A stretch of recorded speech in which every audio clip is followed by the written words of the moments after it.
Hey guys, so today is actually Saturday and I usually don't have anything or feel like filming on Saturdays, but today I want to bake a few things. I want to do some oatmeal bars, I want to do muffins, probably blueberry muffins with protein in them, and then there's like a no-bake version of some oatmeal bars or balls or whatever. I don't know the shape I'm going to do yet, but that's what I want to do today, so I figured why not film it. Anyhow, let's just get into it. Okay guys, so I'm starting out with all the ingredients that I'm going to be using. So there's just a bunch of things, so I wanted to really bake a lot. I ended up not using those dried cranberries, by the way, but I'm pretty sure everything else you saw me kind of pop out, I used. So first off, I'm starting with some blueberry protein oatmeal muffins. So I need to just crack some eggs in there, and I added some oatmeal. Obviously, you see me as I go. I think I might put the recipe down below. It was good, but I think I overbaked some of them. Oh, this is actually funny. In the recipe, it says to use like a mashed banana, but I just used homemade applesauce instead. And I just eyeball pretty much everything. That's why I'm not really sure if I want to put a recipe down in the description. I might use... I'll put I'll put the recipe down below that I used as inspiration. But, like, it called for sugar, and you saw I used Splenda.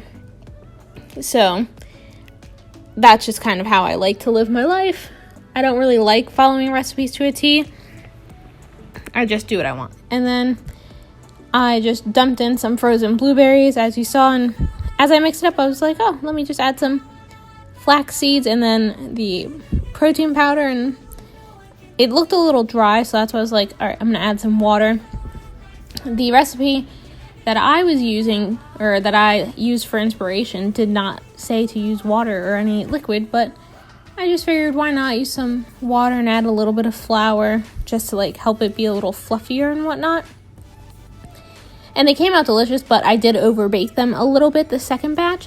The first batch came out pretty soft and chewy. The second batch was like toasty on the outside. So this is the first batch that you're watching me put into the 6-pan. The second batch is where I transferred to like the 12-pan muffin tin or whatever.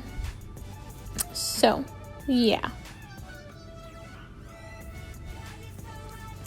And let me tell you, the batter actually tasted delicious on its own.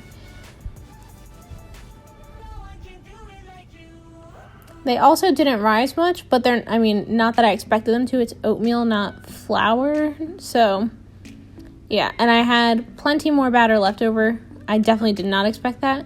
Anywho, now we're moving on to the second recipe, which is a like baked oatmeal bar. So I put an egg, some oatmeal, some vanilla. I did a little bit of salt and cinnamon there. And now I'm adding some flour.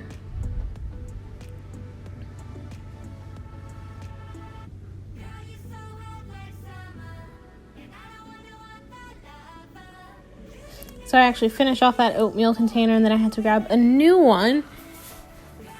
And I added some flaxseed, and then at this point I'm actually adding some honey to it.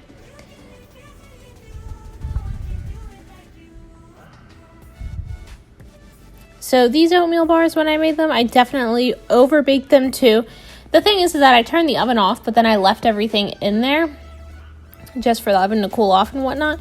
So these were probably supposed to be soft, but by the time I was done with them, they were definitely crunchy on like the outsides. So I think they were going for the Quaker like chewy granola bar consistency, but what I got was like the Nature Valley consistency. So there's that. They tasted delicious. I just should have pulled them out sooner from the oven. So I ended up adding to these butterscotch chips and semi-sweet chocolate chips. Originally, I wanted to find the mini semi-sweet chocolate chips, but Aldi didn't have any because of the whole coronavirus thing. Apparently, everyone wanted to bake. And when I'm filming this voiceover, it was actually like a week later. So I went food shopping for this baking stuff right when the coronavirus thing started getting serious. So it was when everyone was panic shopping, and there was just me there just looking for things to bake. But I digress. So I had to put this oatmeal mixture in a pan to bake it, and I kind of didn't really have enough batter for this like little cake pan or sheet pan, whatever. So I had to really spread it out, but it was so thick, it was very difficult to spread out. That's probably why it overbaked quicker too, because it's not like it was a super loose or runny batter, and I didn't really think ahead for that. But they came out good, and it made a lot of bars. I think I made 18 bars total from that. So yeah, now I'm actually going to make some no-bake energy balls, and these are probably Trey and I's favorite, and they're also the easiest to make. So it's just equal parts honey and equal parts creamy peanut butter, and I'm pretty sure I also did equal parts oatmeal, or maybe I just eyeballed the oatmeal. We're about to find out together.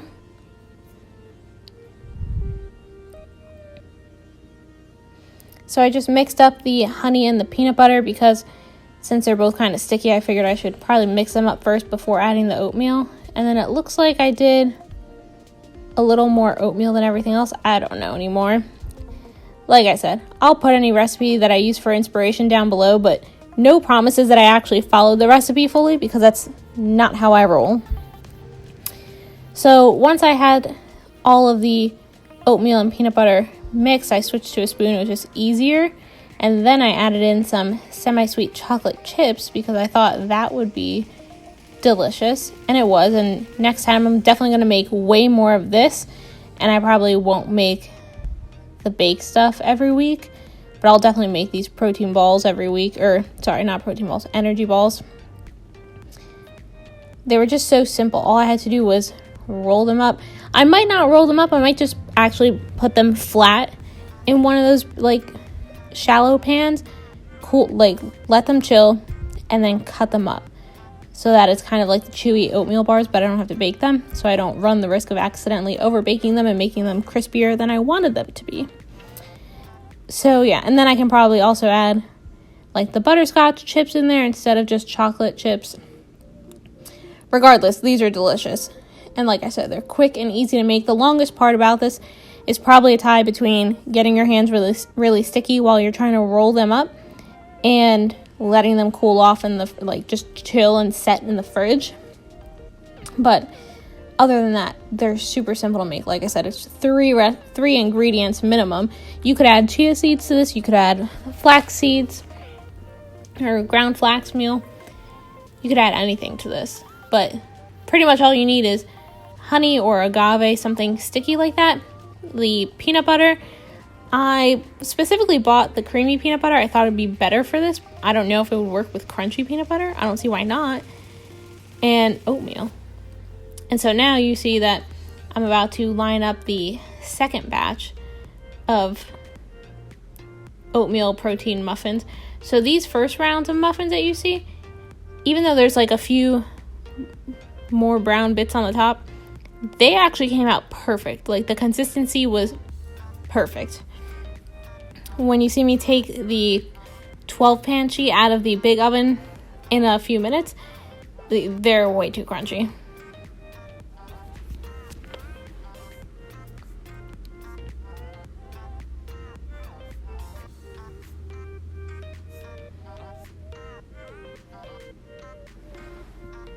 I seriously couldn't get over how good that batter was, though, for the protein oatmeal muffins.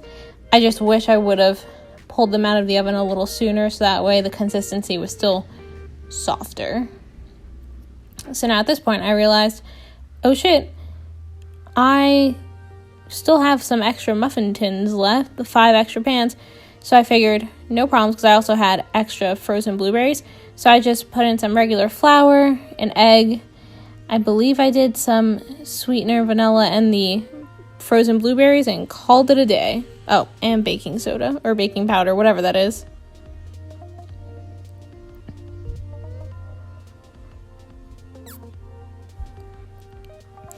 I also realized I definitely added a little too much water for that, so I had to add a little more flour just to kind of even out the texture and consistency, and it was still a little looser than I would have wanted, but I gave it a taste. I figured it needed one more Splenda, and it would be a-okay in the oven to just bake.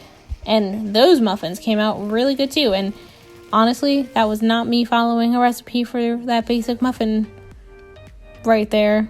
It was just me thinking, all right, I need flour, some sweetener, some baking soda, and then the blueberries will be good to go. I do admit the blueberries were pretty sour. They weren't the sweetest frozen blueberries I've ever had. So that was a surprise to me and Trey because I didn't really expect that. Oh, that's a fun tip I have. When I use those aluminum sheets in the oven, I like to actually put a regular baking sheet underneath, just so that way they're a little sturdier and easier to grab in and out. Anywho, now I'm on to making homemade hummus. So I dumped a can of chickpeas, and that is garlic powder and salt. And then I have the tahini paste or whatever, which is separated. And instead of mixing it up, because that's annoying, I just scooped out the tahini like paste at the bottom. And then I also just pour in some oil. And then I squeezed half a lemon into it. And I just let it go.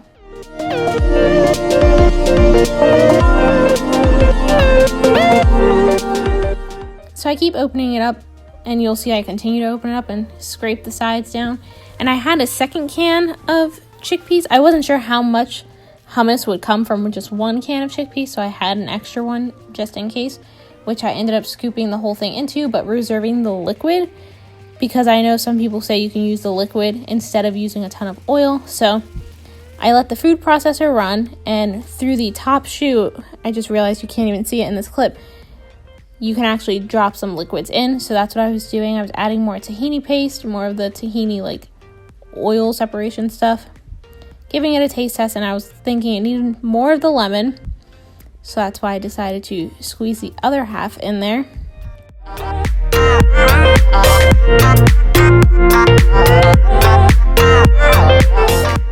And then I decided I needed some more garlic powder, and I let it run some more. So I actually went and got garlic infused oil that Trey and I have. We just mashed up garlic and let it sit in some oil. So I wanted to add that to the hummus and keep the garlic theme going for that.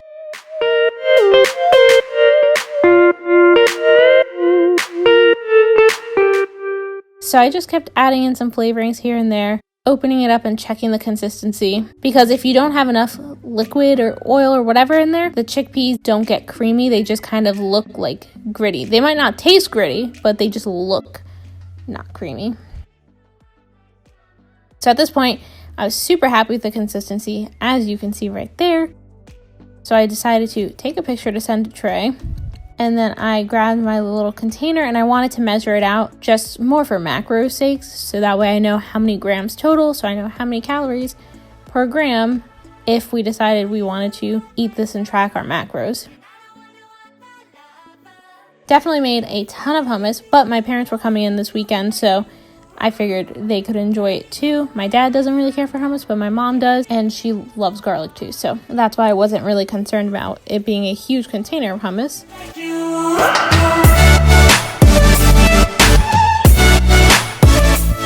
So here we are with the muffins. The regular muffins grew nicely, and the oatmeal ones are definitely too toasted, and the oatmeal bake is definitely toasty. Okay guys, so that is it for this video. Clearly I'm at the couch now. I finished baking everything and making the hummus, and I did all the dishes, so everything is literally done and clean, and I feel good.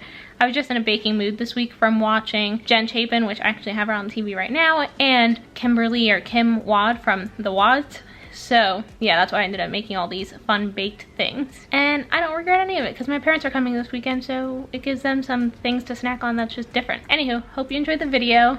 Like the video, comment down below, subscribe, and I will see you in the next video. Bye guys.